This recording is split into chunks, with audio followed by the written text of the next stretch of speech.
खबर बिहार के चुनाव से है, जहां बिहार के पूर्णिया जिले की राजनीतिक जमीन पर इस वक्त सबसे ज्यादा चर्चा अगर किसी सीट की है तो वो है कसबा का विधानसभा सीट। कसबा में मुकाबला दिलचस्प हो चला है, क्योंकि मैदान में एक और 3 मुस्लिम प्रत्याशी आमने सामने हैं, तो वहीं दूसरी ओर एकमात्र हिंदू प्रत्याशी के लिए समीकरण बिल्कुल अनुकूल बनते दिखाई दे रहे हैं।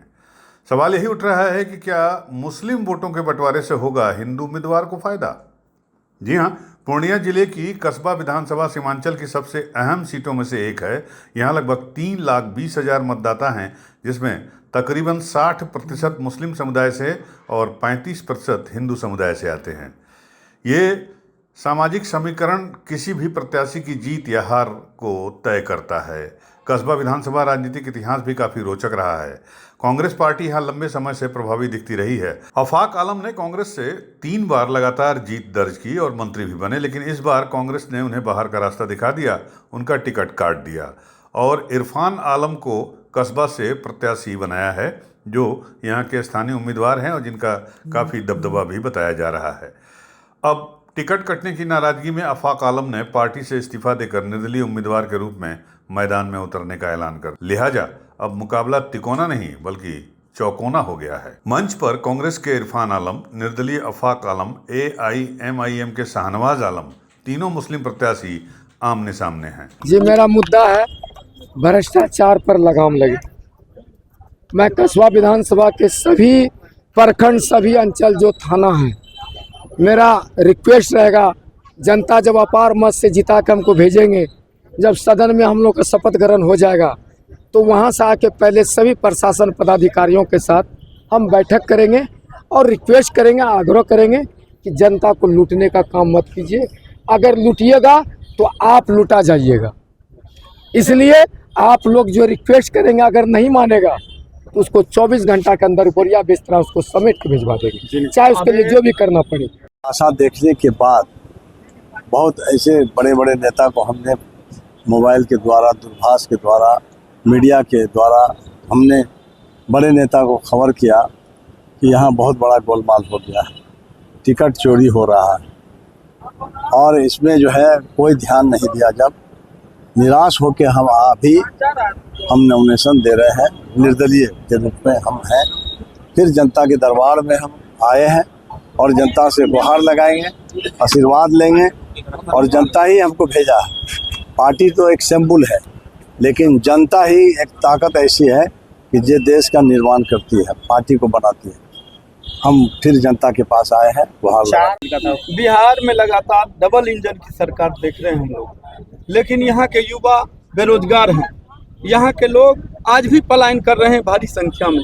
फैक्ट्रियाँ नहीं हैं और सीमांचल इलाका में जो लगातार बरसात के समय में सैलाब आता है, आज तक इसका कोई एक सिस्टम नहीं बन सका। इससे कैसे काबू? जब बरसात आता है लोग डूबने लगते हैं तो बोरा में मिट्टी बालू कस के जमा किया जाता है, तब तक में लोग का घर द्वार सब गिर जाता है। आप लोग जानते हैं मीडिया के लोग कि कितने लोग का घर गिर जाता है, कितने लोग 10-10 दिन यहाँ पानी में डूब के भूखे रहते हैं। तो ये सरकार डबल इंजन की जो सरकार है वो कोई नियम तक कोई योजना नहीं बनाती है। योजना बना देती है और उसके बाद पछताती है, फिर बदलती है। आप SIR में ही देखा होगा कि 1 महीने में कितना नियम लाया गया।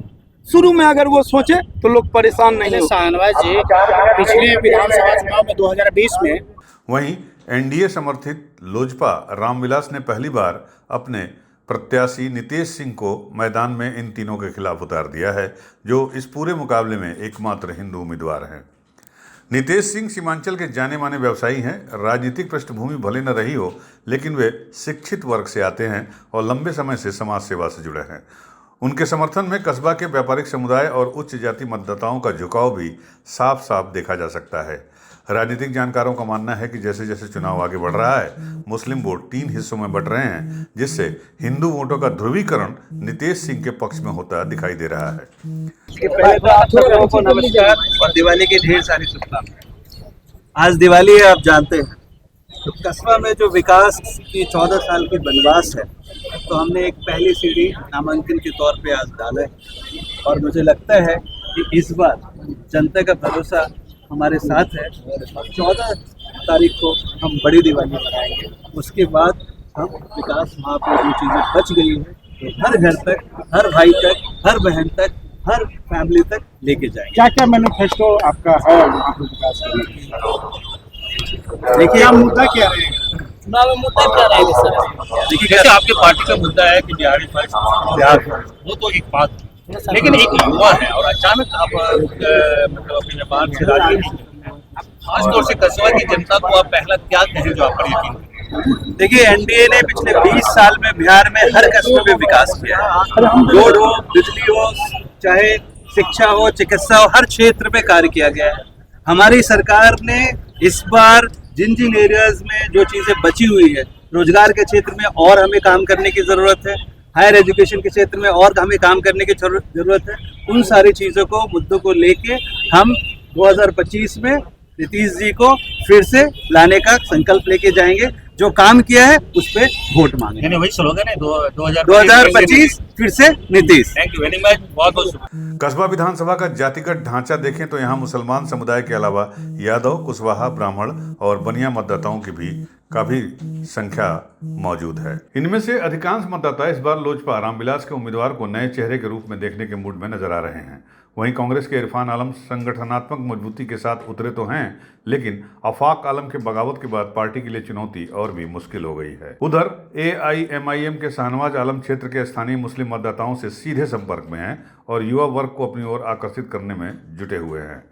जाहिर है, अब देखना दिलचस्प होगा कि 11 नवंबर को जब वोटिंग होगी तो क्या वाकई मुस्लिम वोटों के 3 हिस्सों में बढ़ जाने से हिंदू प्रत्याशी नीतीश सिंह को बड़ा फायदा मिलेगा, या फिर पारंपरिक वोट बैंक का गणित किसी पुराने खिलाड़ी के पाले में जाएगा। कस्बा की जनता किसे चुनेगी ये तो नतीजे वाले दिन ही साफ होगा, लेकिन इतना तय है कि इस बार कस्बा की जंग सबसे रोमांचक, सबसे चर्चित और सबसे समीकरणों के हिसाब से निर्णायक होने जा रही है। पूर्णिया से संतोष नायक की रिपोर्ट।